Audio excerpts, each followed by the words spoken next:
құрметті қонақтар, бүгінгі біздің семинарға қош келдіңіздер. Баршаңызды келе жатқан Сеншіліміз халықаралық әйелдер күні мерекесі шын жүректен құттықтаймын. Жұмыстарыңызға творчестволық табыс тілеймін. Енді өзімді таныстыра кетейін. Менің аты-жөнім Төлепбергенова Кәмшат Саматқызы. Осы балабақшаның номер 11 тобының тәрбиешісімін. Қазір енді әріптесіміз екеуміз өзіміздің білген, көрген, түйгендерімізді осы шебер сыныпта көрсетпекшіміз. Ежелде қазақ халқы қоршаған ортаны тастарға, ағаштарға, бұйымдарға, ыдыс-аяқтарға, кілемге, алашаға бейнелеген. Оның ішінде біздің ұлттық құндылық, ою-өрнектеріміздің алатын орны ерекше. Қазіргі таңда балабақшаларда барлығымыз білеміз, балалардың бойына ұлттық құндылықты сіңіру үшін көптеген жұмыстар жасалуда. Енді біз балаларға жұмыстанып жатырмыз, ұлттық құндылықты бойына сіңіріп жатырмыз. Жіптен осы дайын жіптердің ағаш тоқуды үйретіп жатыр, күлте жасауды, жіпті иіріп шашақ жасауды үйретіп жатырған жайымыз бар. Алдарыңызға осы шебер сыныпта шағын ғана оюланып тоқылған, өзімнің тоқыған кілемшемді әкеліп отырмын. Бұл кілемше ертеде әжелеріміз, аналарымыз көп тоқыған, енді қазір заманның дамуына байланысты бұл кілемше тоқу қалып бара жатыр. Құралмен тоқылған, өзінің арнайы бейнесі, арнайы тарағы болады. Бұны тоқыған кезде алдымен біз 41 жіпті керіп аламыз. Сәлеметсіздер ме, құрметті әріптестер. Мен де әріптесімнің тілегіне қосыламын және тілектеспін. Өзімді таныстыра кетсем, мен Иманбаева Құндыз Искенқызы, номер 12 Назерке Елисеев тобының тәрбиешісімін.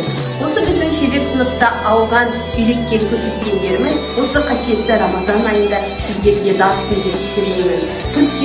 Күлтен ерте заманда, күлте яғни ел арасында шашақты бау деп те айтылады. Оны ширатылған жіптен үйрек отырып жасайтын қол жұмысы. Күлтені әдемілік үшін тағады. Оны қазақ халқының ежелгі заманда барлық шаңырақта болған. Қазір заман талабына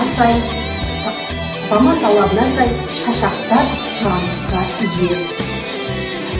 Күлтенің өзінің үлкен бір мағынасы бар. Бұл күлтенің бауы. Күлтені бөліп отырып, екі ұшын біріктіреді. Және бұны біріктіргеннен кейін арғы жағын үш тармаққа бөлеміз. Бұл әр тармақтың өзінің мағынасы бар. Бұл өркендеу, сәттілік және махаббат. Осы үшеуін біріктіре отырып, ынтымақ түйінін түйеміз. Осы түйіннің артына шашағын орналастырамыз. Бұл шашақты үзілмеген ұзын жіптен өмір жасын ұзақ болсын деген ниетпен жұмысты жасауға шебер сыныпқа 8 әріптесімді шақырғым келеді.